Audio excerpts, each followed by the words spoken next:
Já parou para pensar por que se paga mais caro por uma marca, mesmo sabendo que existe um produto igualzinho, só que mais barato? É sobre isso que vamos conversar hoje. Vamos mergulhar fundo nessas táticas, muitas vezes invisíveis, que as marcas usam para, bom, marcar o nosso cérebro.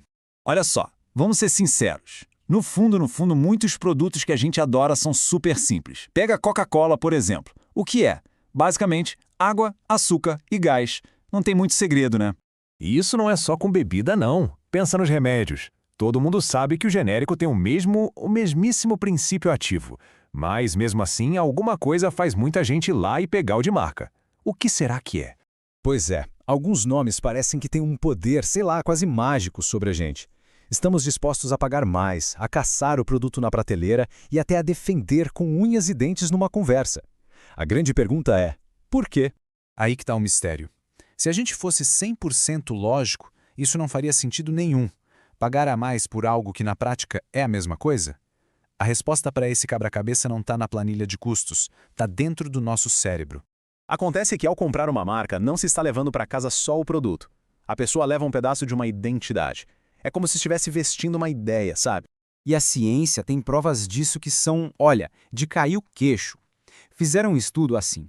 Mostraram o logo da Apple para um grupo de pessoas, mas tão rápido, piscando na tela que elas nem perceberam conscientemente. E o resultado?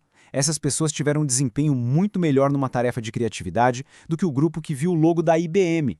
É isso mesmo, só o logo da Apple, de forma subliminar, já preparou o cérebro da galera para pensar diferente. Então, escolher uma marca vira quase como escolher um time, uma tribo, uma história para contar. Quem escolhe Nike, por exemplo, está se conectando com a ideia de vitória, de alta performance. Já quem vai de Under Armour está abraçando outra narrativa, a do azarão, da superação, daquele que luta contra tudo e contra todos. Como diz o Americus Reed, da Universidade da Pensilvânia, a pessoa precisa escolher o caminho que mais combina com o momento de vida dela. No fim das contas, essas escolhas viram um atalho. Elas dizem para o mundo quem aquela pessoa é ou quem ela quer ser, sem precisar falar uma única palavra. Certo. Mas e o nosso cérebro nisso tudo? Como é que isso funciona lá dentro, no nível dos neurônios? A parte mais louca é que os cientistas conseguem literalmente ver essa lealdade ascendendo no cérebro. Vamos dar uma espiada nisso. Para entender isso de verdade, sem depender só do que as pessoas dizem que sentem, uns pesquisadores tiveram uma ideia genial. Pegaram fãs de carteirinha de iPhone e de Samsung, colocaram todo mundo numa máquina de ressonância magnética e começaram a ler notícias sobre as duas empresas. Boas, ruins, neutras. O objetivo era simples, ver a reação crua do cérebro em tempo real, sem filtro. E o resultado com os usuários da Apple foi inacreditável. Quando eles ouviam notícias sobre a Apple, a área do cérebro ligada à empatia simplesmente acendia. Era a mesmíssima reação que o cérebro teria ao ouvir notícias sobre um parente ou um amigo próximo. Por cérebro deles, a Apple não era só uma empresa, era tipo da família. Mas a parte mais chocante mesmo veio dos usuários da Samsung. O cérebro deles ficava meio quietinho quando ouviam notícias da própria Samsung. Agora, quando a notícia era ruim sobre a Apple, aí a coisa mudava. Os centros de prazer do cérebro deles disparavam. É um fenômeno com o nome alemão, Schadenfreude, que é basicamente sentir prazer com a desgraça dos outros. Nesse caso, a desgraça do rival. E é aqui que a gente chega numa descoberta fascinante, que é essa distância gigantesca entre o que a gente fala que sente e o que o nosso cérebro, o que ele realmente mostra. Porque aqui vem o pulo do gato. Quando perguntaram para os usuários da Samsung, eles não admitiram que sentiram prazer com a notícia ruim da Apple. De jeito nenhum. A resposta consciente deles escondeu totalmente a reação que o cérebro teve. Isso mostra que a nossa lealdade a uma marca vai muito mais fundo do que a gente imagina.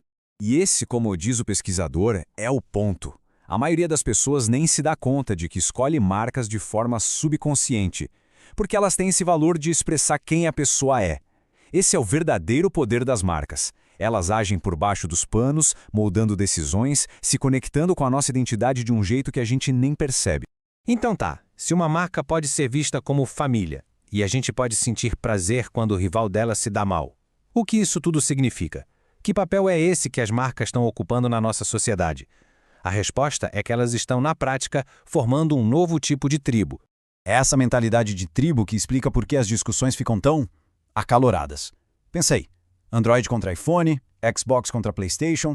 Quando alguém critica a marca que a gente gosta, o cérebro não processa aquilo como uma simples crítica a um produto.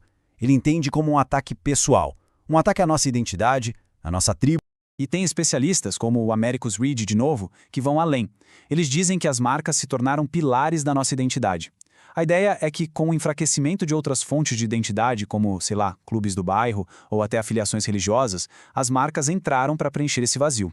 Elas oferecem um sentimento de pertencer, de ter valores em comum com outras pessoas. Tudo isso nos deixa com uma pergunta final para a gente pensar. Da próxima vez que alguém for escolher uma marca, o que essa pessoa está realmente escolhendo? É só o produto ou é a identidade que vem junto? A ideia aqui não é ser contra as marcas, de forma alguma.